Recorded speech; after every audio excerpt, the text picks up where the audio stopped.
Hi all, welcome to Studying PSC. LDC Thiruvananthapuram എക്സാമിനേഷൻ്റെ English ക്വസ്റ്റ്യൻസും ആൻസേഴ്സും ആണ് ഡിസ്കസ് ചെയ്യുന്നത്. First question, the tourist guide along with the tourist dash arrived. Option A has.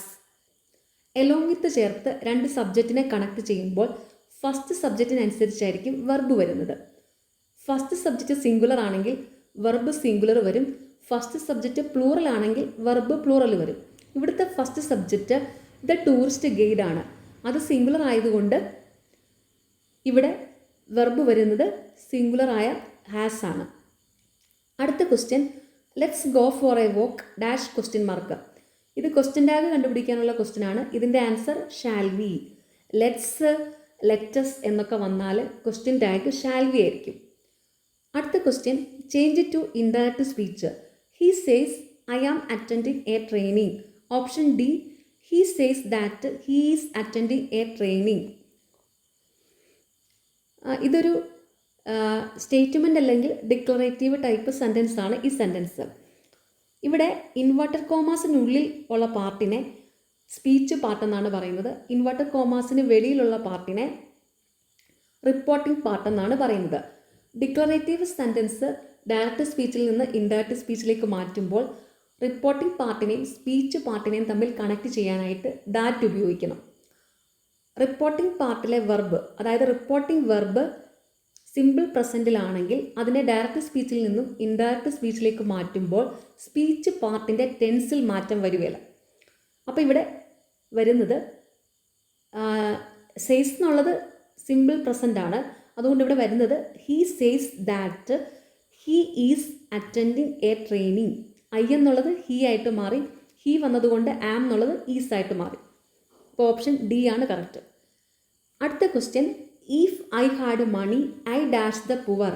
Option C, would help. ഇത് if ക്ലോസിൻ്റെ second ടൈപ്പാണ്. If ക്ലോസിൻ്റെ second ടൈപ്പിൻ്റെ format if plus subject plus simple past വന്നിട്ടുണ്ടെങ്കിൽ മെയിൻ ക്ലോസിൽ വരുന്നത് subject plus would അല്ലെങ്കിൽ should അല്ലെങ്കിൽ കുഡ് അല്ലെങ്കിൽ മൈറ്റ് പ്ലസ് V1 ആയിരിക്കും. അങ്ങനെ വന്നിരിക്കുന്നത് ഇവിടെ ഓപ്ഷൻ സിയിലാണ്, വുഡ് ഹെൽപ്പ്. അടുത്ത question, the doll belongs dash the child. To. ബിലോങ്ങിന് ശേഷം വരുന്ന പ്രപ്പോസിഷൻ എപ്പോഴും ടു ആയിരിക്കും. അടുത്ത question, identify the correct spelling. Option D, propriety. Propriety എന്ന് വെച്ചാൽ ഔചിത്യത. അതിൻ്റെ സ്പെല്ലിംഗ് ആണ് PROPRIETY. അടുത്ത question, the bone of contention means subject of dispute. തർക്ക വിഷയം. കണ്ടൻഷൻ അല്ലെങ്കിൽ ഡിസ്പ്യൂട്ട് എന്ന് വെച്ചാൽ തർക്കം. അടുത്ത question, the dash of wolves howled at the moon. Pack. വോൾസിൻ്റെ കളക്റ്റീവ് നൗൺ പാക്ക് ആണ് വരുന്നത്. പാക്ക് ഓഫ് വോൾസ് എന്നാണ് പറയുന്നത്. അടുത്ത question, the synonym for amendment modification. Modification അല്ലെങ്കിൽ അമെൻമെൻറ്റ് എന്നൊക്കെ വെച്ചാൽ ഭേദഗതി അല്ലെങ്കിൽ ഒന്ന് പരിഷ്കരിക്കുക അല്ലെങ്കിൽ മാറ്റം വരുത്തുക, ഇതൊക്കെയാണ് അർത്ഥം.